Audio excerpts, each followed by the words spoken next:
Hello students, welcome to ABBHS Digital Classroom.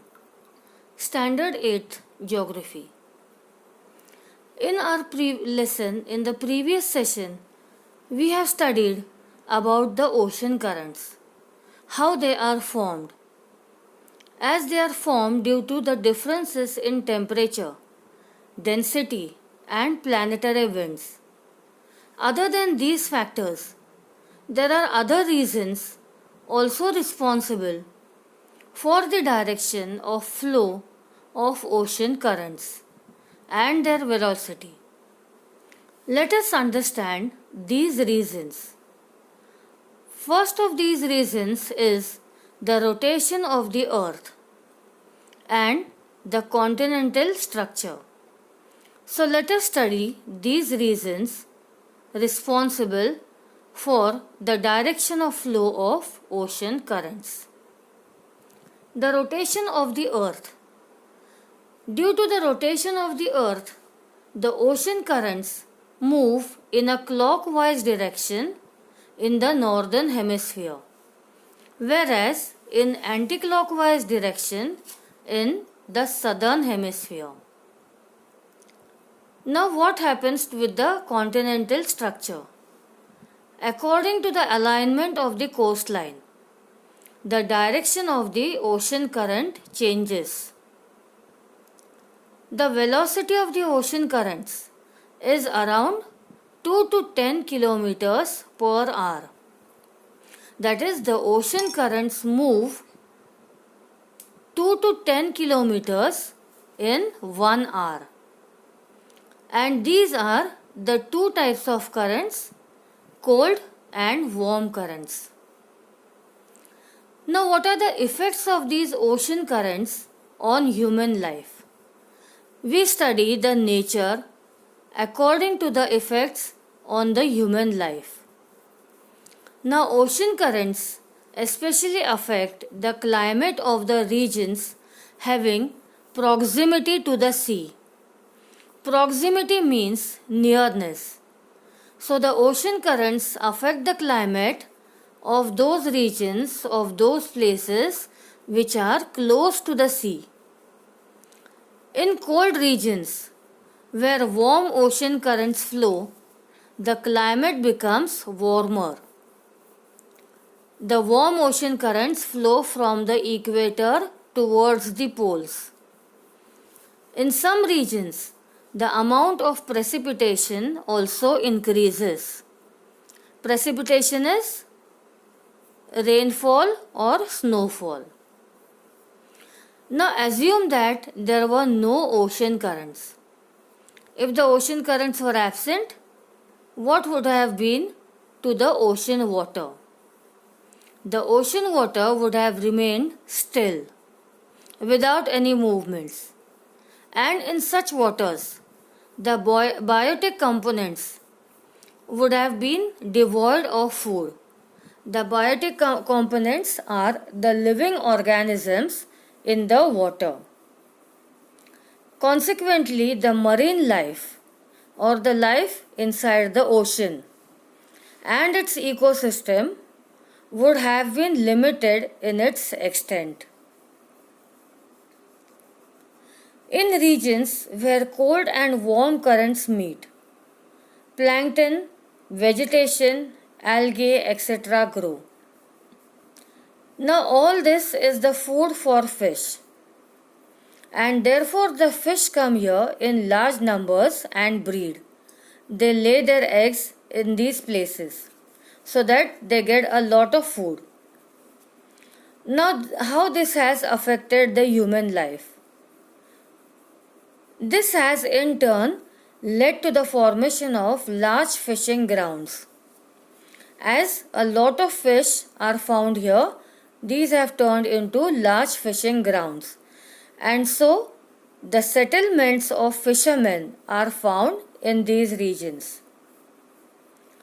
If the transportation is done according to the flow of ocean currents, that is, the ships go in the direction of the flow of the currents, the speed of the ship increases and the fuel is saved too. Near the coast, where cold currents flow, the amount of precipitation is low. That is, the rainfall or the snowfall is low. At places where the cold and warm currents meet, a thick fog is formed. Now, as first we have seen the advantages of the ocean currents, there are some disadvantages also. So, the places where the cold and warm currents meet, the advantage is that a lot of fish are found. But the disadvantage is a thick fog is formed, and such fogs create problems for transportation. Because of the cold currents, icebergs are carried away from the polar areas. If such icebergs come along the marine routes, they are hazardous to the ships. They are dangerous for the ships. You must have seen the movie Titanic. Titanic had broke due to an iceberg. So such icebergs are dangerous for the ships. Till here we have studied about the surface ocean currents. Now we'll go deep inside the ocean below 500 meters. Water currents beyond the depth of 500 meters are known as deep water or deep ocean currents. Now these currents are formed due to the differences in temperature and the density of water in different parts of the ocean. This is known as thermohaline circulation. These currents flow till the seabed. They flow like rivers continuously below the surface of the sea. The difference in temperatures of various parts of the ocean is the major reason behind the deep sea currents. Now let us study the deep ocean currents with the help of the diagram. Here you can see a red arrow and a blue arrow. The red arrow shows the warm current, whereas the blue arrow shows the cold current. As warm water has lower salinity and density, it comes to the surface of the sea. Whereas cold water with high density goes down. This movement causes the deep sea currents.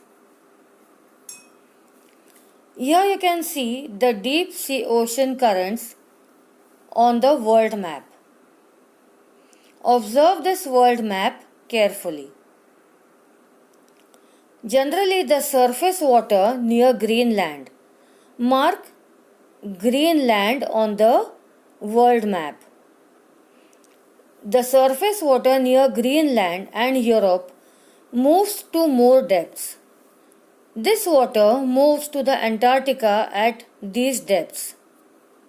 Later, the water moves to the surface. Thus, the redistribution of the ocean current, the ocean water, keeps occurring. This redistribution takes around 500 years to complete. This type of movement is also known as the conveyor belt. Now, what is the importance of deep ocean currents? Due to the thermohaline circulation, movement of seawater occurs on a large scale. Because of this circulation, the ocean water moves from the surface to the bottom and from the bottom to the surface. So this circulation goes on continuously. The warm water is transferred to the bottom from the surface and the nutrient-rich cold water is circulated to the surface.